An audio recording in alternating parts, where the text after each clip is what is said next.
What's up everybody, and welcome back to the channel. Now, I've been playing a lot of Dying Light 2 and I wanted to share a really broken setup that you can have in the game.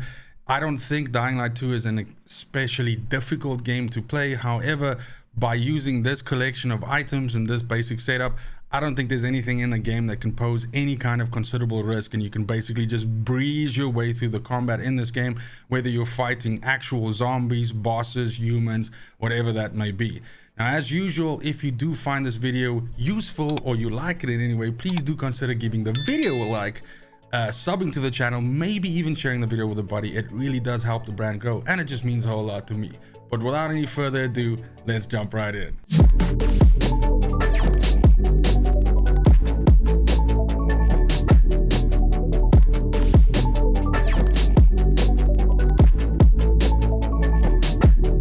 Now, the core part of this setup, of course, is the mini crossbow, or automatic or semi-automatic, whatever you want to call it, crossbow, which you get as one of the tier rewards for putting structures towards the Peacekeepers. So, of course, in the game, there are two factions you can choose, one of them being, you know, the peace-loving, I don't know, flower people, the survivors, and then of course the Peacekeepers is the other faction, which basically allows you to have all these traps and stuff spawn around the map. And I just kind of picked them the first because they looked to be the most fun. But then I saw, wait a minute, as one of the tier steps, kind of halfway through, you get this crossbow and it just looked really OP. So I started collecting gear already. So the setup that I'm talking about and the footage that you're seeing in the background right now is me just absolutely fucking abusing enemies with this crossbow.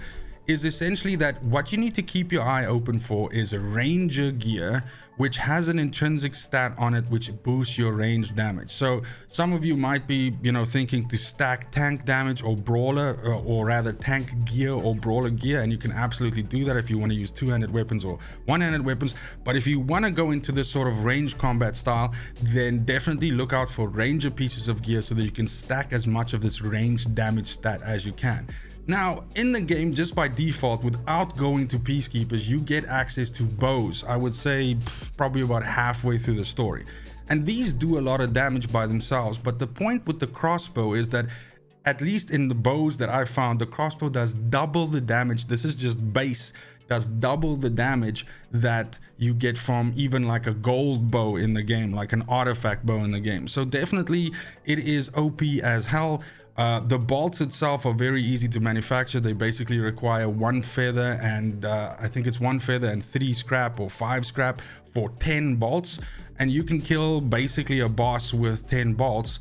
So by the time that I got this crossbow, I was able to maybe craft about 250 to 280 bolts, and I just essentially breezed through the game from then on, just murdering out everything with this crossbow. So if you're looking for a fun weapon to basically deal as much damage as possible to enemies and to make the combat even more trivial than it kind of like is in the game, especially once you get late game and you get really strong weapons, then definitely keep an eye out for this.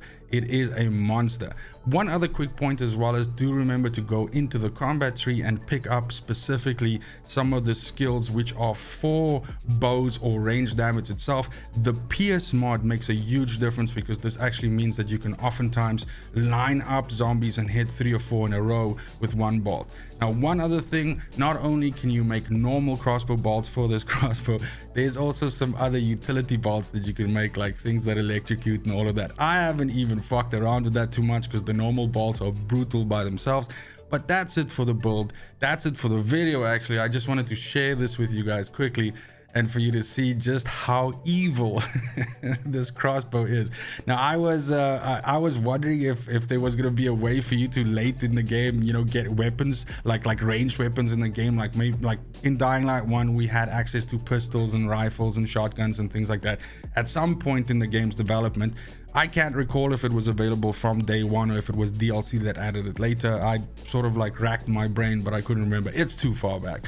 But I don't really mind that this game doesn't have pistols or rifles or shotguns, anything in, because this mini crossbow is a fucking beast. So let me know in the comments down below if you guys have tried this out. Does it make the game too easy? Are you avoiding it for that reason? Or are you having as much fun as I am just spearing the shit out of these zombies? Thank you so much for watching, as usual, especially if you made it this far. But it's just super important to me that you have a fantastic morning, a great afternoon, and a super awesome evening wherever you are in the world. And until next video, fucking cheers. They want the best of me now, best of me now, best of me now, best of me. They want the best of me now, best of me now, best of me now, best of me.